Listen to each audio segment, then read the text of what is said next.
Everything stops until I find out who killed him. Whoever stood to profit from Finn's death, the numbers will lead us to you. They never lie.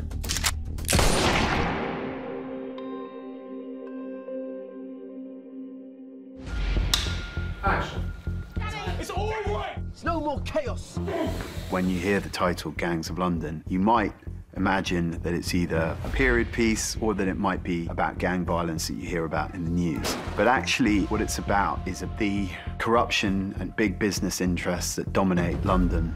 We knew that in order to sustain a 10-hour run of a show, that it couldn't just purely be about gangsters doing gangster things. There had to be more than that. As much as I love action and horror and genre and crime, this also had an elegance to it. It was very emotional, because a lot of the story and drama comes from these families struggling. I can't shake the hand of the person that killed him. There's two family groups that have kind of come together as a whole. And so we did that through the eyes of the Wallaces and the Dumanis. It was a time when nobody would have dared touch Finn Wallace. They say you have two families, the family that you're born into and the family that you choose. And they have chosen each other, and they've built an empire together. I want us to be strong again. They're like one family, really. Nothing can break them, and they become incredibly successful in a criminal underworld and have a business washing money. And they become this kind of hub to all the gangsters internationally. We're your business partners. You're my customers. The Wallaces and the Dumani are the enablers. They can provide protection, they can provide scale, they can provide all kinds of services that will allow those gangs to flourish. The system works as long as you comply. I think with the Wallace family, it's about making sure they stay alive. And not only stay alive, but they retain the power. Everything I do is to protect this family. Everything. When he's killed, Sean Wallace inherits his father's position to head the Wallace family, and it sends the organization into a certain sense of chaos. Tomorrow it will be business as usual. No. The tap stays off. There's a sort of microscope on Sean. He has to put on a show, and he has to put on a front for a lot of different gangsters. Anyone not helping find Dad's killer looks suspect to me. He is very, very angry and very, very upset. And all he wants to do is find out who's killed his father. The only business that's going to get done will be finding out who pulled the trigger. And don't think I won't watch all of you starve. Alex Dumani, son of Ed Dumani, and very intrinsically linked to Sean Wallace, Finn Wallace of Wallace organisation. And over the course of the series, various challenges kind of throw themselves up, which pit Alex and Sean against each other. You coming or what?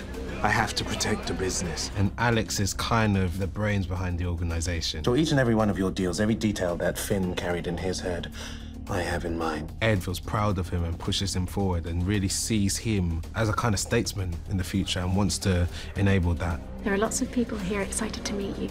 Ed and Alex don't trust Sean with information because Sean is a hothead. Sean is a loose cannon, quite literally. Work with me, Sean, and I promise you I will give you everything. Ed Dumani is basically the hand of the king.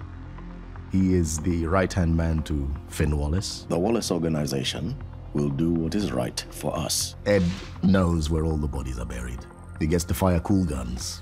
Everybody's terrified of him. He has basically built the Wallace empire alongside Finn Wallace over the course of 30 years. We made an agreement. There would not be one single door in this city that we could not get behind. Marian is married to Finn Wallace, and she was there from the conception of the business, which was with Ed. Ed knows what Marian is capable of. He's left in absolutely no doubt. And on the one hand, he's trying to protect the legacy of his friend. On the other hand, he's trying to keep the family together. Surely you know how much she means to Dad and Alex. Shut up! Shannon! Shannon is Ed's daughter. She's very much her own person, and so she's kept away from the world of her father and the world that has given her the privilege that she has. This is your driver. She is his little princess, and she has to do what he says. And even though she's very independent and does her own thing, she sort of knows when she has to toe the line. I mean, he's a gangster, and she knows that better than anybody. Billy is the brother of Sean and Finn and Marian's son. He isn't involved in the actual business side of things. He is a bit of a black sheep, a bit of an outsider, but still very much involved in the sort of criminal underworld. Nick, Where did you get this? Although it's a horrible situation that the family find themselves in, he tries to use it as an opportunity to prove his worth by helping them in the ways that he knows how. Come with me. There's a lot of times where Sean becomes compromised because of his love and his care for his brother. Billy finds himself in a lot of situations that are life-threatening because of that relationship. We needed to find out who was dealing. No, not you. Billy's relationship with Sean is probably his strongest tie throughout the series. There's a few flashback scenes of them when they were younger, and once you see that, it makes a lot of things clear for how they behave in the present day. I don't want you to die. I don't want you to die. There's no one who's ever just out and out evil. They've all got their opportunity to show that they can love and care for people as much as they can show that they can hate and be driven by anger. As much as about 21st century London, it was so steeped in something ancient. It is bloody clan violence, where you're as likely to be betrayed by someone in your family as you are by a criminal rival. We've got to find a peaceful solution to this. I'm not interested in peace.